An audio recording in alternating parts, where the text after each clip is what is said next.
ये जो first lemma है ये 2 मार्क्स के क्वेश्चंस में पूछेगा।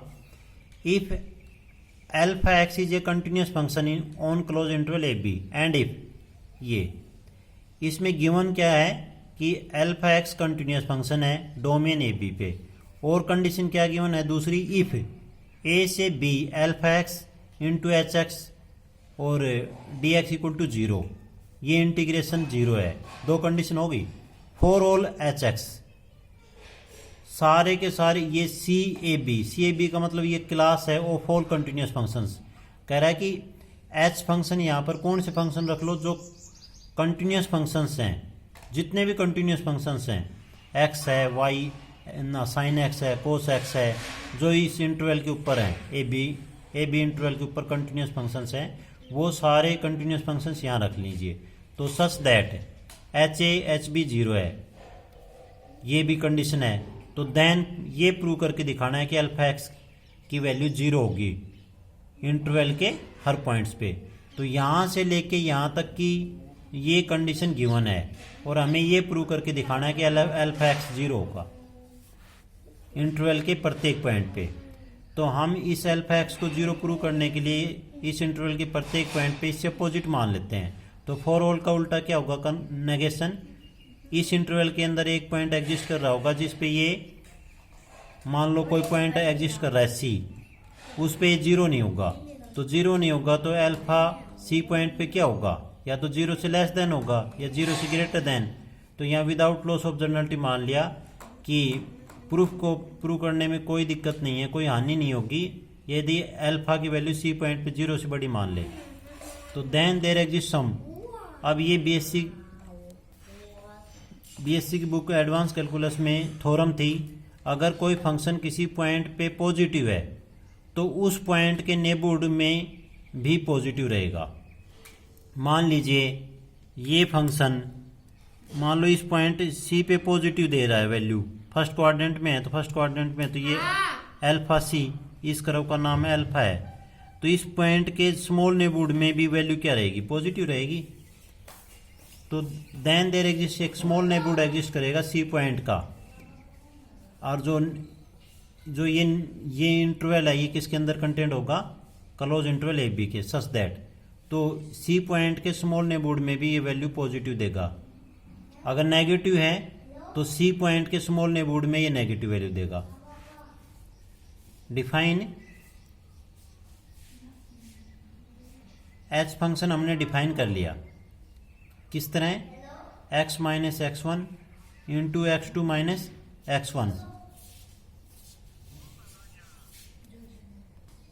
एच फंक्शन डिफाइन कर दिया क्लोज इंटरवल ए बी से आर एज। तो वैसे थ्योरम में इस लेमा में गिवन भी है कि जो एच एक्स फंक्शन होगा वो इस क्लास से आएगा। तो इस क्लास के अंदर से जितने भी ये क्लास है कंटिन्यूस फंक्शंस की, और जो भी इस क्लास से फंक्शंस लिए जाएंगे उनका डोमेन ये रहेगा ए बी। तो एच फंक्शन डिफाइन कर दिया close interval A B as x minus x1 into x2 minus x4। Otherwise का मीनिंग ये है जब x की वैल्यू x1 से लेस देन होगी तो 0 वैल्यू होगी, और x की वैल्यू x2 से ग्रेटर देन होगी तो भी 0 वैल्यू होगी।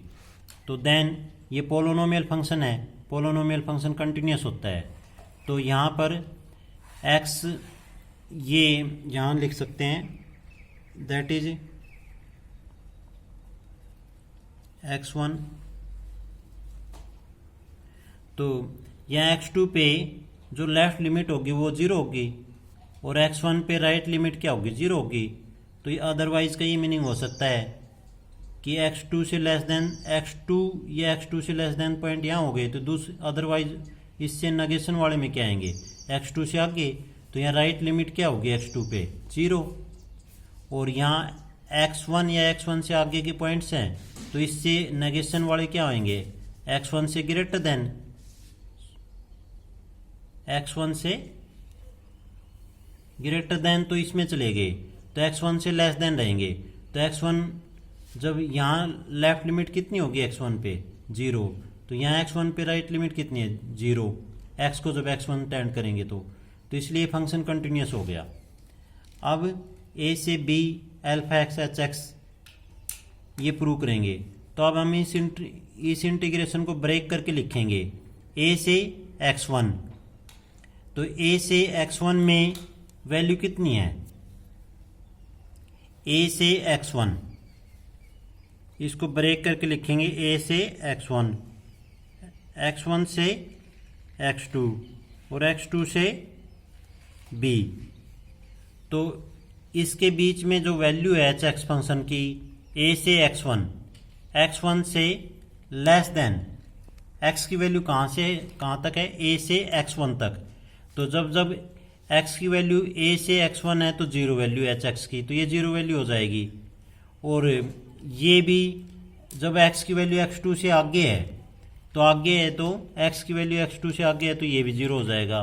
तो सिर्फ यही बचेगा x1 से लेके x2 तक। Since the integrand is positive in the open interval, क्योंकि हमने ये मान रखा है कि जो ये अल्फा एक्स है वो इस स्मॉल नेबरहुड एग्जिस्ट करेगा सी पॉइंट का, उसमें ये पॉजिटिव रहेगा अल्फा एक्स, तो ये पॉजिटिव फंक्शन है। अब x1 x इसके बीच का पॉइंट है, तो जब x में से